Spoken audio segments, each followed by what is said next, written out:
우리가 신대륙을 발견하게 된 것은 1492년 8월 2일 콜럼버스가 인도를 가는데, 이제까지는 동쪽으로 인도를 갔는데 이번에는 서쪽으로 항해를 하자라고 결단한 것으로부터 시작이 되었죠. 그래서 신대륙을 발견한 것이죠. 미국이 이제 영국으로부터 독립하게 된 것도 1776년 7월 4일, 이제는 더 이상 우리 영국이 식민지로 있어서는 안 된다 하고 독립을 결단했을 때 그 독립의 문이 열려진 거예요. 이처럼 위대한 역사들을 돌아보게 되면 그 위대한 역사들은 다 단호한 결단으로부터 시작된 걸 봅니다. 신앙도 마찬가지예요. 구약의 엘리야나 엘리사 같은 위대한 선지자들, 그리고 또 신약의 바울이나 예수님의 12제자가 선지자로 또 예수님의 사도로 그렇게 귀하게 쓰임받았던 첫 자리가 뭡니까? 그들이 예수님의 부르심에 순종하겠다는 결단이었습니다. 아브라함이나 노아나 모세, 또 욥 같은 거룩한 분들, 신약에 오면 브리스길라와 아굴라, 또 바나바 같은 위대한 신앙인의 삶을 살고 사역을 감당했던 이들의 그 위대한 인생의 출발도 어디에 있습니까? 그들이 단호한 신앙의 결단으로부터 시작됐어요. 결국 우리가 성경의 모든 분들이 위대한 신앙의 삶을 살고 하나님을 위하여 영광된 사역을 감당한 것은 신앙의 결단으로부터 시작된 것을 우리가 봅니다. 그래서 우리가 정말 하나님이 기뻐하시는, 하나님이 원하는 신앙생활과 사역을 감당하려면 신앙의 분명한 결단이 우리 가운데 먼저 있어야 된다고 생각합니다. 저는 오늘 이 예배 후에 여러분들이 이 신앙의 분명한 결단으로부터 여러분의 신앙생활과 사역을 새롭게 시작하는 그런 은혜가 있기를 축원합니다. 그러면 우리가 신앙의 어떤 결단, 또 어떻게 결단해야 될까? 오늘 본문은 여기에 대한 우리에게 귀한 영감을 주는 것 같아요. 오늘 본문은 여호수아 이스라엘 백성들이 이제 이스라엘 모든 정복전쟁을, 가나안 정복전쟁을 마치고 분배도 마쳤습니다. 지난주에는 20년이 지난 후에 그가 마지막 지난 여정을 회고하고 유언을 하는 장면들을 우리가 말씀으로 나눴습니다. 오늘은 그 마지막 회고와 그가 유언을 남기면서 마지막 자신의 신앙의 결단을 고백을 하는 거예요. 그리고 이스라엘 백성들에게 이런 신앙의 결단을 촉구하는 내용이 오늘 본문 말씀이에요. 오늘 본문 말씀의 가장 중심은 여호수아 24장 15절입니다. 우리 같이 한번 읽어보겠습니다. 시작. 만일 여호와를 섬기는 것이 너희에게 좋지 않게 보이거든 너희 조상들이 강 저쪽에서 섬기던 신들이든지 또는 너희가 거주하는 땅에 있는 아모리 족속들의 신들이든지 너희가 섬길 자를 오늘 택하라. 오직 나와 내 집은 여호와를 섬기겠노라. 오늘 이 본문을 통해서 우리가 결단을 할 때 어떤 자세를 가져야 될까? 또 우리가 정말 신앙의 결단을 해야 될 내용은 무엇인가 하는 내용이 오늘 본문에 담겨 있다고 생각합니다. 먼저 우리가 인생의 결단, 또 신앙의 결단을 해야 될 때 어떤 자세를 가져야 될까? 첫 번째는 우리가 뭔가를 결단할 때 그게 타이어한 것이 아니라 자발적으로 결단을 해야 된다는 거예요. 오늘 본문에 보게 되면 만일 여호와를 섬기는 것이 너희에게 좋지 않게 보이거든 너희 조상들이 강 저쪽에 섬기던 신들이든지 또한 너희들이 거주하는 땅에 있는 아모리 족속의 신들이든지 너희가 섬길 자를 오늘 택하라. 너희가 택하라. 나도 선택했다. 오늘 여호수아는 스스로 이 신앙의 결단을 했을 뿐만 아니라 이스라엘 백성들에게도 결단을 촉구하는 것을 우리가 봅니다. 여러분, 우리가 기억해야 될 중요한 사실은 결단은 자발적이어야 된다는 거예요. 우리가 타인에 의해서 또 외부의 영향이나 환경을 통해서 결단을 할 때가 있죠. 그러나 그것은 사실은 결단이 아니라 강요지요. 강요는 일시적으로는 우리의 신앙생활이나 또 선택에 또 사역에 영향을 줄 수 있습니다. 그러나 지속적인 영향은 주지를 못합니다. 외형적인 영향을 줄 수 있어요. 그러나 내면 우리가 전인격적으로 영향을 주지 못할 뿐만 아니라 그것을 통한 일들은 열매를 맺지 못하는 경우를 우리가 많이 보게 됩니다. 우리가 신앙생활 할 때 그런 경우 많죠. 마음에 결단을 했습니다. 그런데 실제 그것을 실행하거나 또 선택해야 될 때 그것을 하지 못하고 우물쭈물하는 경우가 있어요. 그리고 열매를 맺지 못하는 경우가 있습니다. 왜 그래요? 그것은 자기의 자의에 의해서 자발적으로 신앙이 결단한 게 아니라 뭔가 외부의 영향을 받았을 때 그런 현상이 일어나죠. 연말 되면 교회학교 교사나 목자, 여러 가지 사역자들을 찾기 위해서 우리 목사님, 전도사님들이 많이 수고를 해요.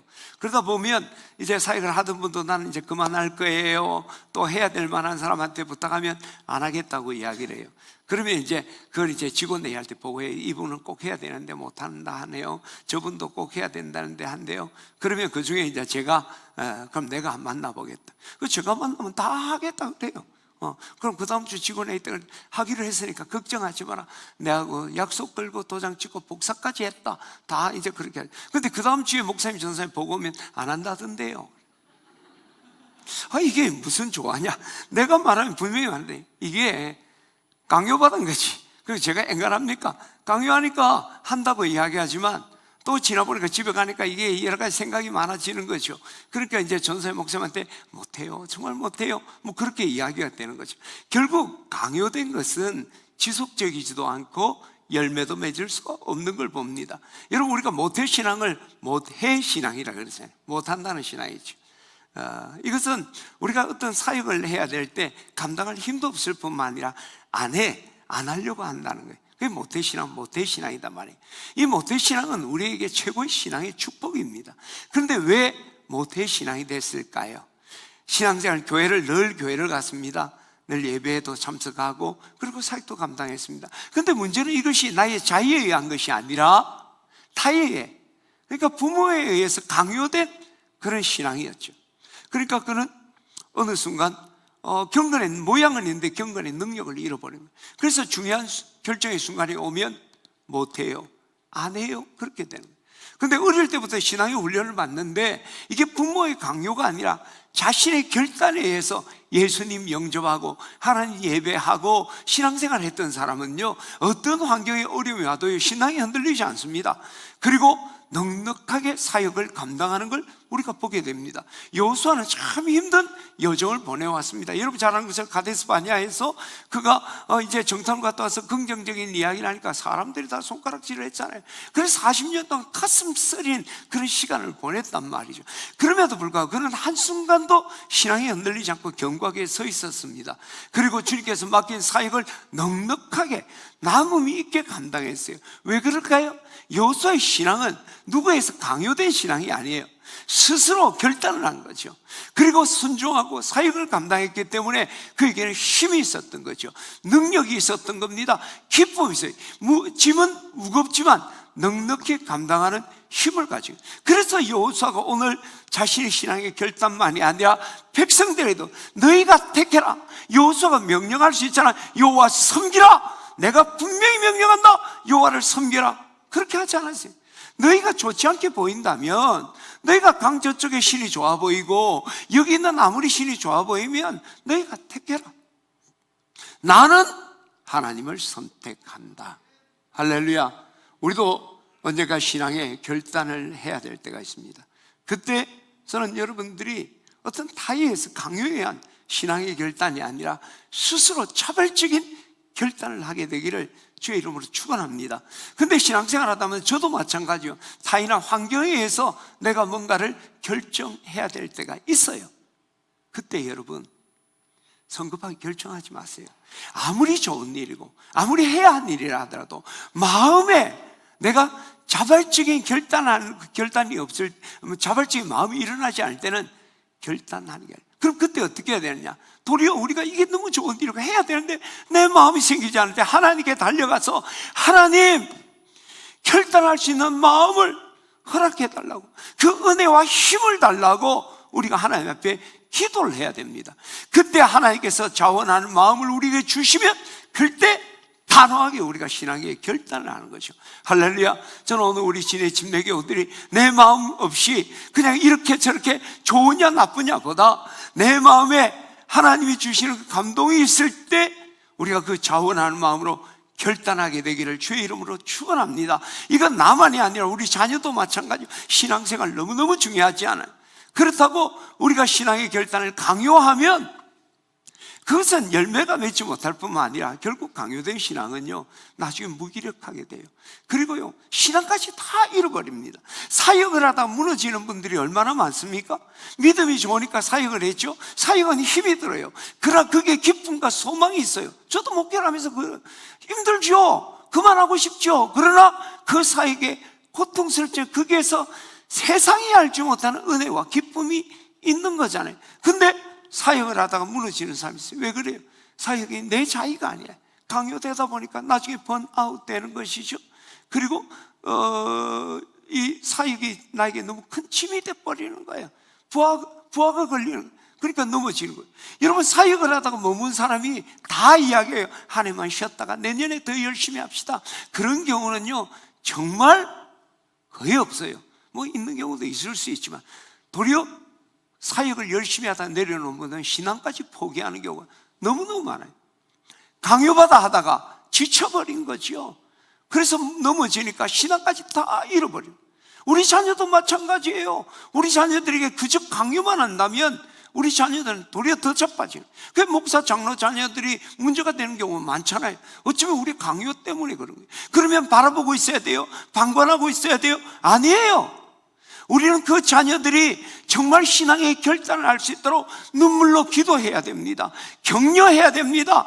그리고 우리가 보여줘야 돼요. 신앙을 보면 이야, 저렇게 하니까 너무 맛있다. 저도 교회 뭐 이런 사역을 하고 뭐 어린이들 뭐 또는 성가대 뭐 이런 연주회를 한다 할 때 내가 꼭 부탁해요. 정말 멋있게 잘해 주십시오. 그래서 하나님 영광 받는 것도 있고 여러 가지도 중요하지만, 우리가 멋지게 하면 젊은이들이 성가대를 보면서 야, 성가대 하고 싶다 하는 마음이 일어나는 거예요.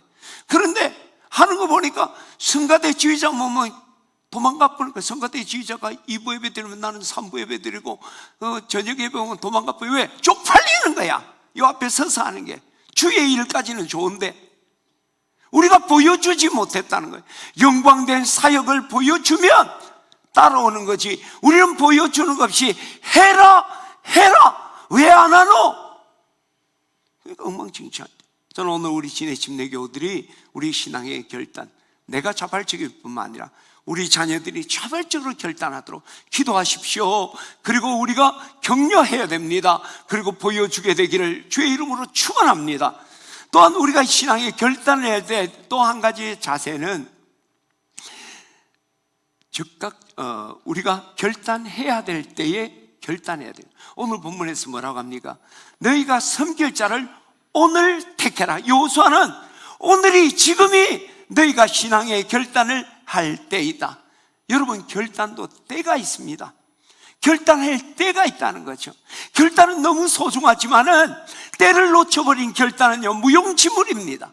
그것은 늘 가슴에, 후회의 가슴만 치게 만드는 거예요. 사후 약방문이다. 소 잃고 외양간 고친다. 우물쭈물하면 큰일 난다. 이런 게 다 뭡니까? 결단할 때를 놓쳐버린 거예요. 주저하다가 결단해야 될 때 놓쳐버리면, 결단이라는 건 그걸 놓치면, 여러분 로또 복권을 사면요 대박을 터뜨릴 수 있습니다. 근데 당첨번호 나오고 난 뒤에 로또 사면 아무 소용없잖아요. 끝나고 난 뒤에 결단이라는 건 우리에게 의미가 없는 거예요. 늘 가슴만 치는 거예요. 가슴만. 얼마나 어리석은 일이에요. 저는 오늘 여러분들이 결단해야 될 때, 여러분 결단하는 은혜가 있기를 축원합니다. 인생의 위대한 역사의 터닝 포인트가 됐던 건 결단이라 했잖아요. 그죠? 콜럼버스가 동쪽이 아니라 서쪽으로 항해를 하겠다는 결단, 미국이 영국으로부터 독립하겠다는 결단이 미국과 신대륙을 발견하는 터닝 포인트가 된 거예요. 위대한 터닝 포인트가 된 결단은 결단 자체만 있은 게 아니라 결단해야 될 때에 결단한 거예요. 그 결단의 때에 결단을 했으므로 그 결단이 인생의 터닝 포인트가 되는 축복이 됐다는 거예요. 저는 오늘 우리 교우들이 여러분 결단해야 될 때, 여러분 그때 주저하지 않고 결단하는 우리 교우들 되기를 축원합니다. 이사야가 하나님의 위대한 선지자로 쓰임받게 된 비결이 뭘까요? 하나님이 내가 누구를 보내면 누가 우리를 위하여 갈고 할 때 그 말씀을 들었던 이사야가 주저하지 않고, 그래 내가 주님의 부름에 응해야 되겠다 결단을 하고, 내가 여기 있나이다, 나를 보냈어. Here am I, send me. 내가 여기 있사니 나를 보내주소. 그래서 위대한 선지자로 쓰임받았습니다. 베드로, 안드레, 야고보, 요한이 내가 나를 따르라, 내가 너를 사람 낚는 어부가 되게 하리라 할 때 그것을 들었던 베드로, 안드레, 야고보, 요한은 그 음성을 들었을 때 주저하지 않고 결단하고 주님을 따랐다. 그래서 위대한 사도가 되었던 거예요. 할렐루야. 그러나 우리가 결단해야 될 때 결단하지 못한다면 누가복음 9장 61절 이하에 보면 이런 분이 있죠. 예수님을 따라왔어요. 주여, 내가 주를 따르겠습니다마는 나로 먼저 내 가족에게 작별하게 허락하소서. 그때 예수님이 62절에 뭐라고 합니까? 예수께서 가라사대 손에 쟁기를 잡고 뒤를 돌아보는 자는 하나님 나라에 합당치 않다. 결단해야 될 때 주저주저 한다면 하나님 쓰지 않는다. 여러분, 우리가 이게 신앙생활이 그런 때가 얼마나 많은지. 저는 오늘 여러분들이 결단해야 될 때 주저주저. 신앙에는 두 개 마귀가 있다 그러잖아요. 하나는 섭섭마귀예요. 섭섭마귀 때문에 목사고 장로가 다 넘어지는 거 아니에요. 또 하나 마귀가 뭐예요? 차차마귀예요. 차차마귀. 결단해야 될 때 내일 하지, 모레 하지, 다 속절없이 무너져 버려요. 저는 오늘 여러분들이 결단해야 될 때 결단하기를 축원합니다. 그럼 언제 결단해야 될까요? 언제가 결단해야 될 때일까요? 하나님께서 결단하기를 감동 주실 때, 내 마음에 이제 그래, 이제 결심해야 되지, 이제 해야지 하는 그 감동을 주실 때가 바로 결단의 때죠. 이때가 결단의 온타임이에요. 그리고 이때가 하나님의 역사의 문이 열려지는 하나님의 시간, 카이로스 시간이 바로 하나님이 결단하라고 우리에게 감동하는 그 순간, 그 순간을 우리가 잡을 때 하나님의 놀라운 역사에 참여하는 거예요. 저는 오늘 여러분들이 하나님께서 여러분이 결단하라, 너희 신앙에 결단하라 감동할 때 그때 주저하지 않고 그 감동 따라 결단하는 우리 교우들 되기를 주의 이름으로 축원합니다. 이것은 나만이 아니라 우리 자녀들, 우리 교우들이 결단해야 되는데 하나님의 감동도 받았는데 주저할 때 있어요. 믿음이 연약함이죠.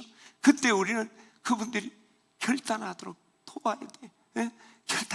지금이 결단합니다 하고 옆에서 중보해 주고 격려해 준다면 그분들이 하나님의 나라에 정말 소중하게 쓰임받게 될 줄 믿습니다. 저는 오늘 우리 교우들이 이 결단 두 가지 자세 여러분 기억하세요. 자발성입니다. 그리고 결단은 때가 있고 그것을 적시하는 우리 교우들 되기를 축원합니다. 그러면 우리가 결단해야 될 신앙이 어떤 신앙의 결단을 해야 될까? 여호수아는 나와 내 집은, 오직 나와 내 집은 여호와를 섬기겠노라 단호한 결단을. 먼저 그는 여호와를 섬기겠다는 결단을 해요. 여러분, 우리가 여호와를 섬기겠다, 나는 여호와를 섬기겠다, 이 결단은요 그 여호수아만이 아니라 우리 모든 그리스도인들이 해야 되는 결단이에요. 신앙의 출발점이 바로 그거예요. 근데 마치 위대한 사람들이 하는 결단으로만 생각한단 말이에요. 갈라디아서 2장 20절에 보면 내가 그리스도와 함께 십자가에 못 박혔나니 그런즉 이제는 내가 산 것 아니고 오직 내 안에 그리스도께서 사신 것이라. 이제 내가 육체 가운데 사는 것은 나를 위하여 자기 몸을 버리신 하나님의 아들을 믿는 믿음 안에 사는 거예요. 이제 이전의 강대열은 죽었고 예수 믿고 난 뒤에 나는 이제 죄에 대해서는 죽은 자요 하나님에 대하여 산 자로 살겠습니다 고백하는 거죠. 로마서 14장 7절에 뭐라고 해요? 우리 중에 누구든지 자기를 위해 사는 자도 없고 자기를 위해 죽는 자도 없다. 우리가 살아도 주를 위해 살고 죽어도 주를 위해 죽나니 사나 죽으나 우리가 주의 것이로다. 이게 믿음 좋은 사람의 고백이 아니라 예수 믿는 사람의 그 첫 출발이 결단. 뭐예요? 나는 이제 하나님을 위해 살겠습니다. 그것을 다르게 표현한 게 여호와를 섬기겠다. 여러분, 섬김을 영어로 하면 솔브, 여러분 잘 하잖아요. 그죠? 솔브. 근데 그걸 이제 우리가 쉽게 좀 표현하면 봉사란 말이에요. 봉사. 그럼 여호와를 섬긴다는 뜻은 하나님의 봉사자가 된다는 거예요. 그런데 이 하나님의 봉사자, 그것도 좀 포괄적인 뜻이죠. 그럼 하나님의 봉사를 하려면, 하나님을 위해 봉사를 하려면 어떻게 해야 될까? 그것이 바로 제사장직을 감당하는 거예요. 이사야 61장 6절을 우리 같이 한번 보겠습니다. 자, 시작. 오직 너희는 여호와의 제사장이라 일컬음 받을 거예요. 베드로전서 2장 9절에도 너희는 택한 족속이요 왕 같은 제사장. 그 너희가 누굽니까? 여기서 너희도, 베드로전서의 너희도 오늘 신약교회를 살아가, 신약교회 시대의 성도들을 이야기하는, 나는 제사장이라는. 다시 보여주세요. 자, 다시 봅니다. 오직 너희는 여호와의 제사장의 일컬을 받을 것이요, 같이 읽습니다. 시작. 사람들이 너희를 우리 하나님의 봉사자라 할 것입니다. 자, 이게 댓글을 이루는 거잖아요.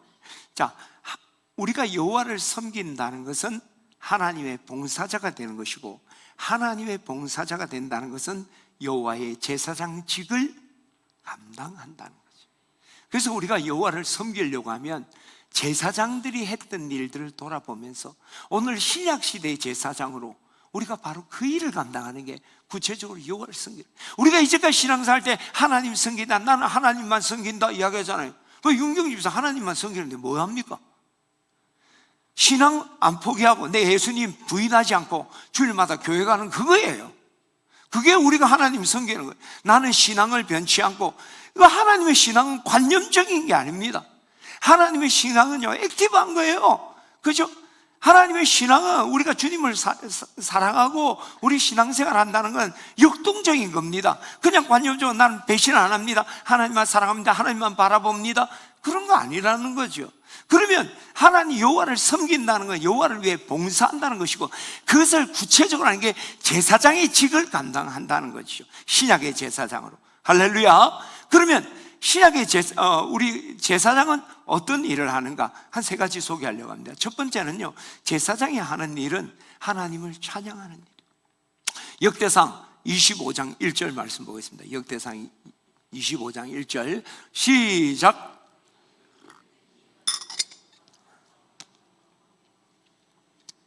다시 마스크 썼지만 우리가 그러면 안 되잖아요. 합니다.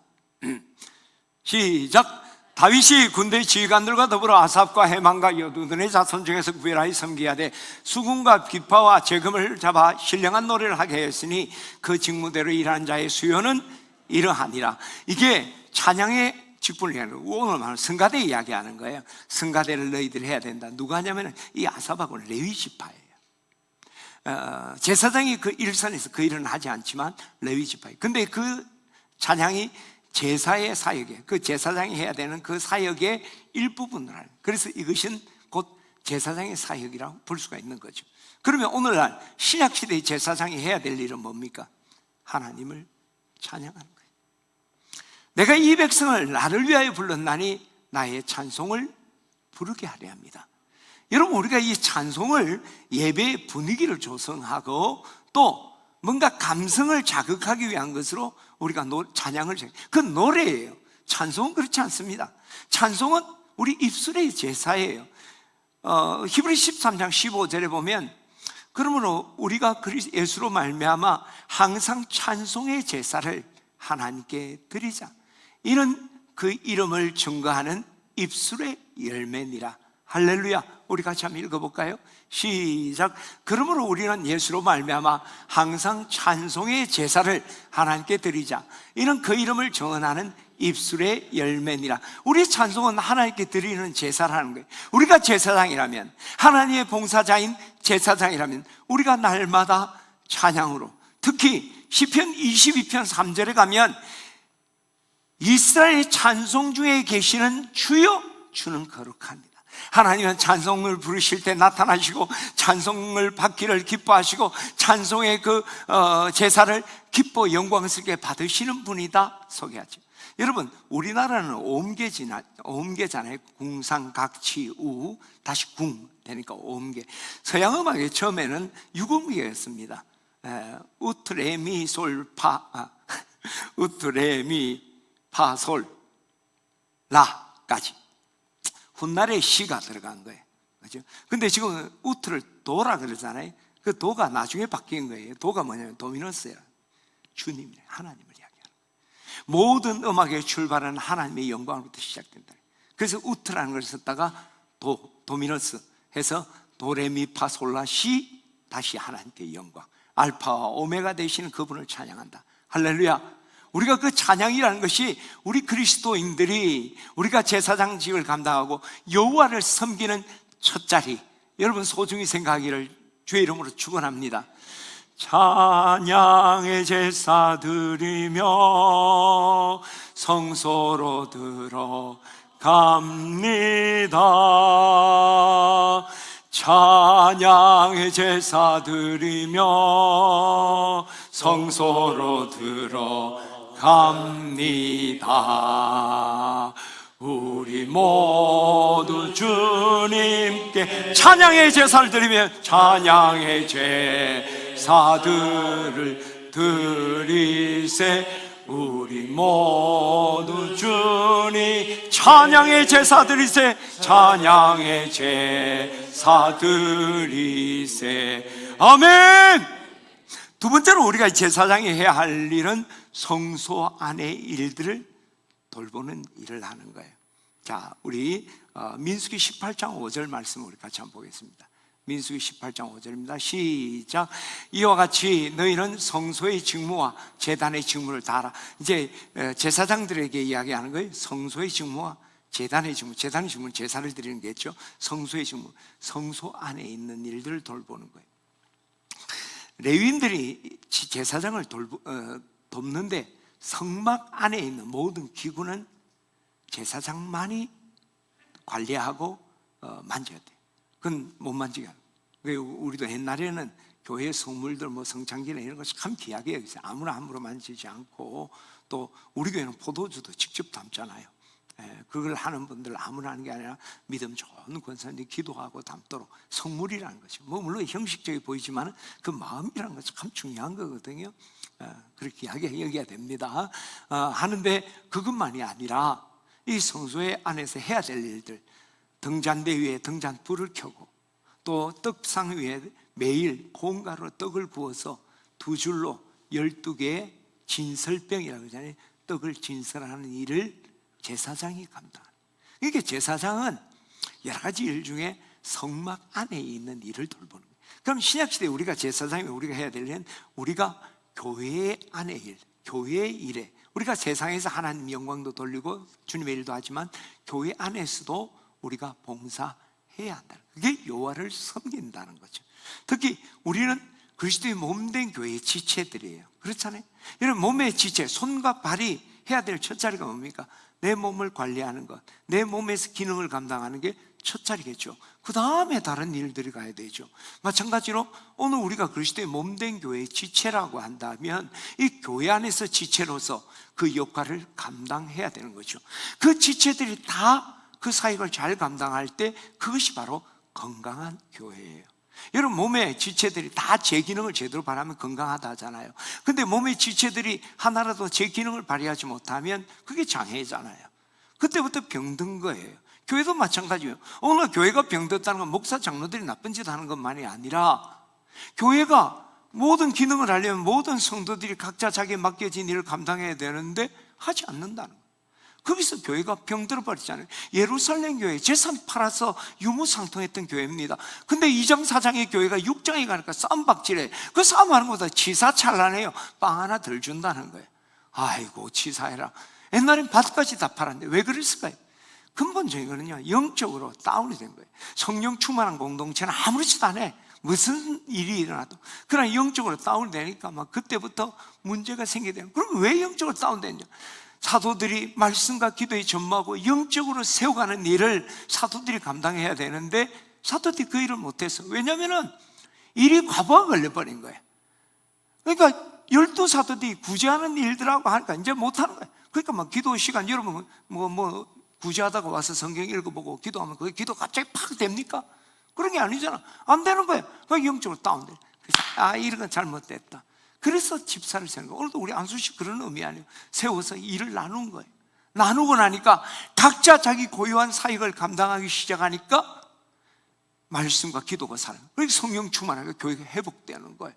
오늘 우리 진해 침례교회가 정말 하나님이 쓰시는 건강한 교회가 되려면 목사님부터 해서 모든 세션까지 우리가 교회에서 하나님께서 지체로 맡겨진 일들을 감당하는 우리 교우가 되어야 될 줄 믿습니다. 그래서 우리는 온 성도들이 사역에 참여하고 사역의 중심에 되는 교회, 그걸 꿈꾼 거 아니에요. 왜 제자 훈련했습니까? 어떤 사람은 사도로, 어떤 사람은 선지자로, 어떤 사람은 복음 전환자로, 어떤 사람은 목사와 교사를 세우셨는데 왜 성도를 온전케 하는 거예요? 제자 훈련한다는 거죠. 봉사의 일을 통해서 그리스도의 몸을 세우려 하심이라. 할렐루야. 저는 우리 진해침례 교우들이 오늘 결단하세요. 2011년에는 내가 2021년에는 내가 주님의 사역, 주님 주신 은사 따라, 하나님 부르심 따라 내가 사역을 감당하리라 결단 있기를 축원합니다. 그리고 다른 이들도 사역에, 여러분, 제가 여러 번 이야기했죠. 신앙생활은 뭐다? 땡땡이다. 신앙생활은 과정이다.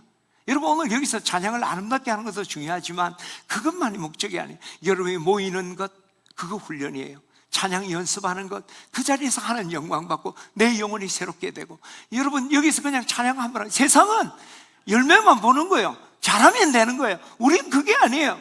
그걸 위해서 모이고 기도하고 거기서 서로 교제하고 은혜 나누고, 그 세상은 모르니까 소모임 하지 마라 뭐 이런데 뭐 결과만이야. 우린 그 준비하는 거죠. 오늘도 안수식을 준비하고 예배를 준비하는 그 과정이, 여러분들 그냥 앉아있지만 그냥 되어진 게 아니에요. 수많은 손길들, 눈물들, 그리고 막 그냥 하다 보면 인생을 하나까지 애를 안 하고 막 그러면 서울로 오락나락 난리. 어제도 이 방송 때문에 막 그냥 뭐 장로님, 집사님, 뭐 외주 업체까지 와서 난리를 치고, 그게 모여서 몸된 교회가 되는 거예요. 그게 내가 한 자락 손길을 담당하는 거예요. 여러분, 그때 교회가 견고해지는 거 아니야. 여러분 신앙이 살아가는 거예요. 할렐루야. 여러분 그 봉사하는 자리, 여러분 없어도 그 일이 돼요. 그러나 그 손길, 내가 봉사하면서 내가 손에 걸레를 묻히면서 여러분 신앙이 성장한다는 거예요. 할렐루야. 이런 도전이 있기를 축원합니다. 그래서 2021년에 우리 모두가 사역의 자리로 나가고 또 그런 사역의 자리를 소개하고 격려하는 우리 결단이 있기를 주의 이름으로 축원합니다. 세 번째로 제사장이 해야 될 가장 중요한 일은 뭡니까? 그것은 이스라엘 백성들과 하나님의 끊어진 관계를 연결해 주는 거예요. 그렇죠? 제사장이 하는 일이 그거잖아요. 그럼 오늘 신약시대를 살아가는 우리가 해야 될 일이 뭡니까? 저 세상과 불신자를 하나님과 연결해 주는 가교 역할을 우리가 감당해야 되는 거예요. 그런 적 누구든지 그리스도 안에 있으면 새로운 피조물이요, 이전 것은 지나가시 보라 새 것이 되었다. 새로운 피조물이 됐다는 거예요. 모든 것이 하나님으로부터 났나니 그가 그리스도로 말미암아 우리를 자기와 화목하게 하시고 우리에게 화목하게 하는 직분을 주셨다. 우리 구원받은 자에게 하나님 주신 것은 새로운 신약시대의 제사장들은 세상과 화목하는 직분을 주셨다는 거예요. 그러면 구약의 제사장들이 이스라엘 백성들과 하나님과 화목하게 하기 위한 방법은 뭐였습니까? 제사였죠. 이스라엘 백성들이 죄가 있으니까 하나님과 만나지 못했던 거예요. 제사를 통해 그 죄를 제거한 거예요. 오늘 신약시대 때도 저 불신자와 하나님과 그 화목하게 하는데 바리케이트가 된 건 죄잖아요. 그걸 해결하는 제사가 우리가 드려야 될 제사예요. 뭐예요? 복음 전하는 거 아니에요. 그래서 고린도후서 5장 19절이죠. 19절에 가게 되면 하나님이 그리스도 안에 계시사 세상을 자기와 화목하게 하시고 그들의 죄를 그들에게 돌리지 아니하시고 화목케 하는 말씀을 우리에게 부탁하셨느니라. 할렐루야. 하나님께서 우리를 통해서 이 땅에 복음 전하고 그들이 예수 믿고 구원받게 하는, 우리가 하나님을 섬기는 하나님의 봉사자로 제사장의 역할을 감당하는 정말 중요한 건요, 세상과 하나님 화목하도록 복음을 전하는, 할렐루야. 이 결단이 있어야 돼요. 나는 복음을 전하리라. 그런데 여러분, 이 복음은 입술로만 전하는 게 아니라 우리 삶을 통해 이같이 너희 빛이 세상에 비치게 하여 그들로 너희 착한 행실을 보고 하늘에 계신 너희 아버지께 영광을 돌리게 하라. 우리가 말로 전하는 건 너무 중요하죠. 이게 가장 기본이, 이거 없으면 안 돼. 그러나 그것만이 아니야, 그게 삶이 같이 나가야 돼. 여러분, 오늘 제가 여러분한테 왜 설교를 합니까? 네? 원고 준비하고 막 그냥 고생해하고 왜 여러분한테 설교합니까? 어떤 분은 성경만 뭐 하라는데, 그러면 성경 읽으면 되지. 바보가 한글 모르겠습니까? 선생님 한글 알지? 응. 뭐 내보다 머리도 좋잖아. 그럼 뭐 나도 한감 넘으면 자기가 내가 똑똑하다니까. 그럼 성경 읽으면 되지. 왜 목사가 여기서 방방 뜨면서 설교를 합니까? 하나님 말씀을 여러분들이 이해할 수 있게 쉽게 설명하고 여러분들이 실천하도록 돕기 위한 거, 번역해 주는 거예요. 여러분, 오늘 우리가 세상에서도 예수 천당 불신 지옥 외친다고 다 끝나는 게 아니에요. 그것을 내 삶을 통해 번역해 줘야 돼. 설교보다 간증 들으면 은혜 되잖아요. 실생활에서 나타난 그 말씀의 증거들이잖아요. 오늘 우리가 세상에 복음을 전할 때도 우리가 예수 그리스도를 믿고 구원받는 복음의 진리만이 아니라 그 진리와 함께 우리의 삶이 같이 가야 되는 거죠. 그게 예배자의 삶, 그게 여호와를 섬겨요. 그래서 사람들이 하나님께 영광 돌리니까 그걸 통해 우리가 여호와를 섬기는 거예요. 저는 오늘 우리 진해 집내교우들이 여러분의 삶이 전도지가 돼야 돼요. 많은 그리스도인들, 나도 마찬가지. 내가 목사라면서 이게 강목사를 보고 사람들이 야, 나 예수 안 믿는 사람들이 야, 나 교회 한번 가봐야 되겠다 생각나는데 저거가 목사? 난 그러면 교회 안 간다. 이렇게 돼서는 안 되잖아요. 그렇잖아요. 오늘 이 복음을 우리가 삶을 통해 어지럽히는 거예요. 정말 똥칠해버린단 말이죠. 저는 오늘 여러분들이 정말 여호와를 섬기려고 한다면 입술로만이 아니라 여러분의 삶이 정말 이 복음의 메시지가 되고 전도지로 살아가는 결단이 여러분 가운데 있기를 축원합니다. 바로 이것이 여호와를 섬기는 거예요. 그래서 여러분이 여호와를 섬기는 하나님의 봉사자, 제사장직을 감당하려면 날마다 찬송하세요. 그리고 여러분들이 교회에서 봉사를 해야 됩니다. 그리고 세상에서 복음을 전할 뿐만 아니라 예배자의 삶을 사는 결단이 오늘 여러분 가운데 있기를 축원합니다. 두 번째 여호수아가 결단했는 건 무엇입니까? 단순히 여호와를 섬기는 것만이 아니라 그는 고백합니다. 나와 내 집은 여호와를 섬긴다. 그 첫 번째는 뭐니까 나는 다른 사람이 어떤 선택을 하더라도 나만은 하나님을 섬긴다. 환경이 아무리 춤추더라도 나는 하나님을 섬길 것이다. 그 고백이 세상 사람들이 아무리 요동을 하고 사람들이 하나님을 욕하고 내 곁을 떠나고 어떤 일이 있어도 나만은 하나님을 섬기겠다. 환경이 나를 힘들게 하고 못 살게 해도 나는 하나님을 섬길 것이다. 할렐루야. 이 결단이 우리에게 있어야 돼요. 여러분 꼭 기억하세요. 신앙은 사람을 따라 부하내동하는 게 아닙니다. 부하내동은 번개치니까 부드득 하는 거잖아요. 사람 따라 이랬다 저랬다 하는 게 아니에요. 따라합니다. 신앙은 사람을 따라 부하내동하는 것이 아니다. 왜? 우리의 신앙은 하나님이에요. 강 목사를 섬기는 것도 아니고 믿음의 대상이에요. 사람은 우리가 사랑하고 축복하고 교제할 대상이지 우리 믿음의 대상은 아닙니다. 아무리 위대한 목사님 신앙이라 하더라도 인간의 연약함이 있잖아. 그러면 다 무너지잖아요. 하나님 흠없고 춤없는 완벽한 분, 그분만이 나의 신앙의 대상입니다. 할렐루야. 저도 마찬가지예요. 사람 때문에 흔들리고 할 때 있죠. 그러나 그는 나의 신앙생활에 도움을 주고 격려자지 내 신앙은 오직 예수 그리스도, 믿음의 주요 또 온전케 하신 예수 그리스도 바라보게 되기를 축원합니다. 두 번째, 신앙은 환경 따라 요동하지 않는다. 여러분, 신앙은 환경에 갇히는 게 아니에요. 환경에 잡힌 게 신앙이 아니라 신앙이 환경을 정복하고 다스리는 겁니다. 할렐루야.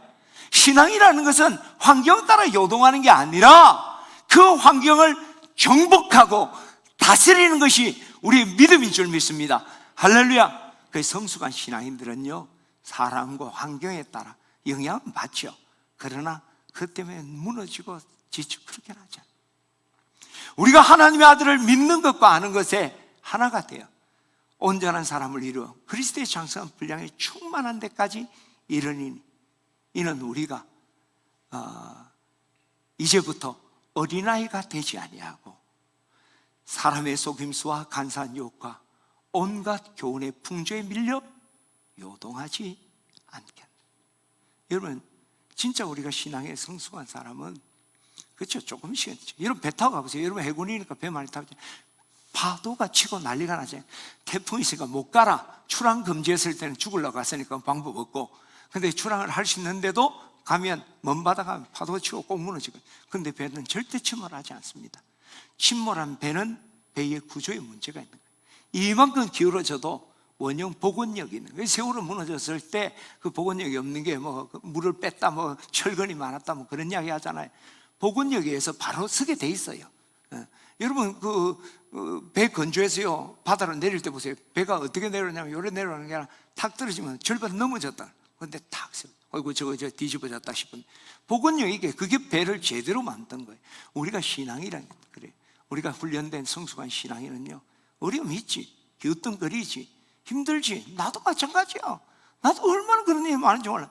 그러나 우리가 신앙의 바른 훈련이 되면 복원을 하는 거예요.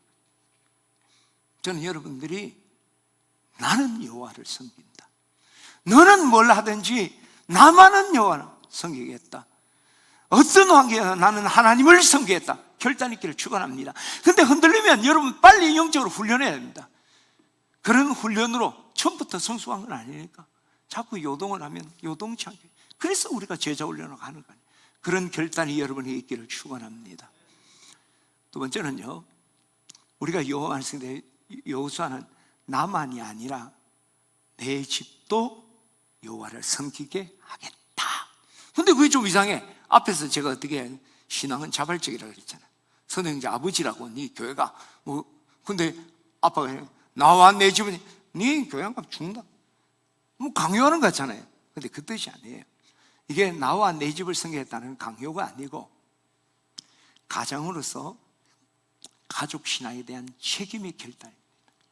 나는 내 가족이 구원을 받고 하나님을 섬기는 사람이 되도록 책임을 지겠다. 강요하는 게 그를 위해 기도하고 격려하고, 내가 하나님의 불쏘시개가 되더라도 그의 영혼을 위해서 내가 몸부림칠 것이다.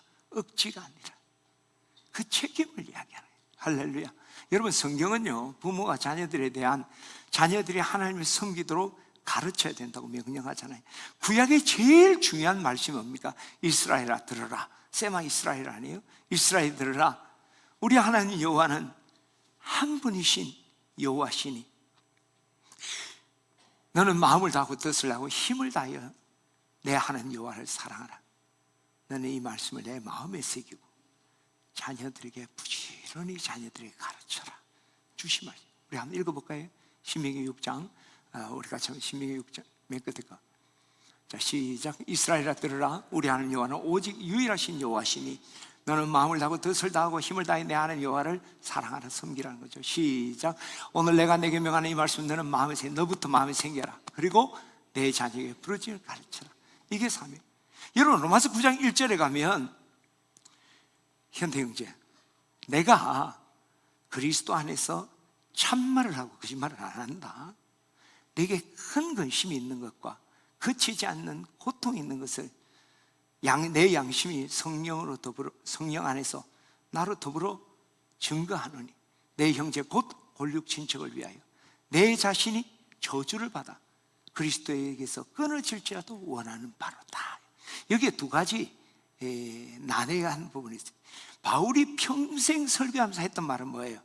염려하지 마라. 아무것도 염려하지 말고 오직 모든 일 기도 간구로 너희 구할 걸 감사함을 하라. 그래 모든 지가 뛰어난 평강이 너희 마음과 생각을 쉽게 하라. 두려워하는 마음은 하나님 주시는 마음이 아니고 하나님 주시는 마음이 사랑과 능력과 건실한 마음이다. 다시 말해 두려워하면 사탄이 준다는 마음이잖아요.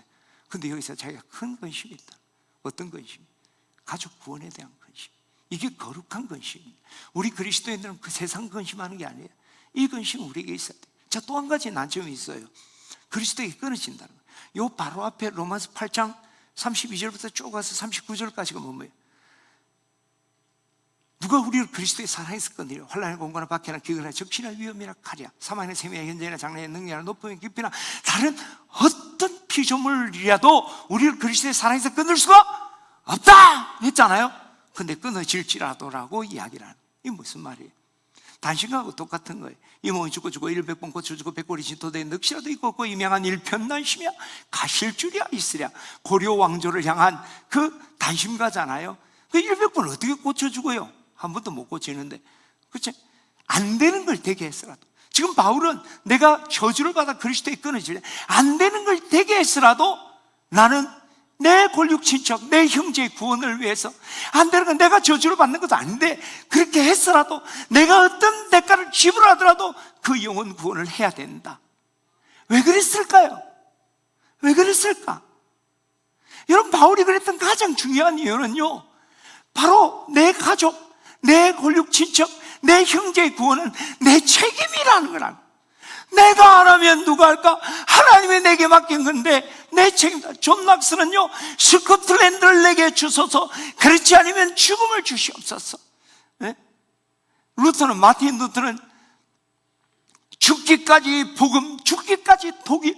내총 감사는 내게는 두 개의 제의가 있다. 재팬, 지저스.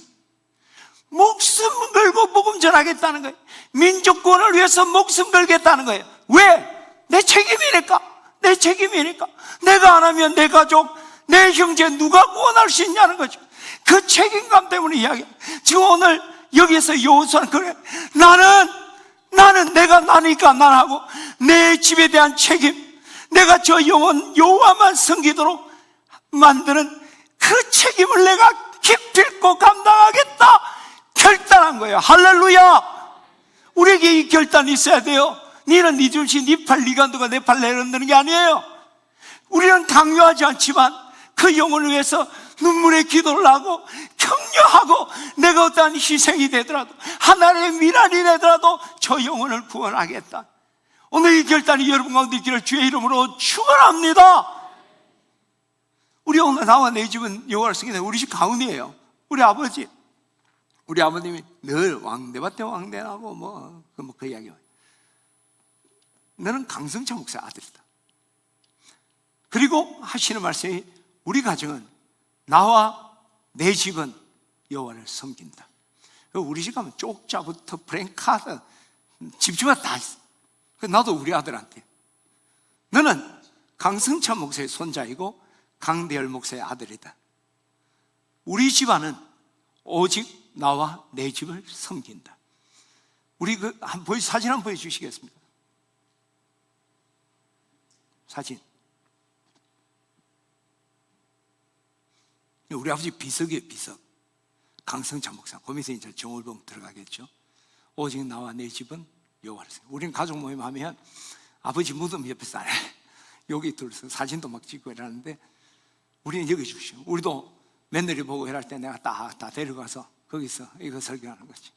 이거는 우리 집의 가문이다. 강성찬 목사의 손자이며 강대열 목사의 아들의 가정, 우리 손자들이겠지. 대대로 오직 나와 내 집은 여호와를 섬기노라. 할렐루야. 저는 오늘 여러분 무슨 결단을 하면서, 뭐가 여러분의 꿈입니까? 무엇을 위해서 여러분들이 피땀을 흘리겠습니까? 나와 내 집이 날마다 주님 찬양하고 교회에서 봉사하고, 이런 영혼 구원하기 위해서 하나님의 미랄이 되고자 하는, 그것을 통해 여호와의 봉사자이며 여호와의 제사장직을 감당하겠다 결단하고, 나만이 아니라 우리 가정을 그렇게 세우겠다 결단하는 우리 지내침내의 모든 교우들 되시기를 주의 이름으로 축원합니다.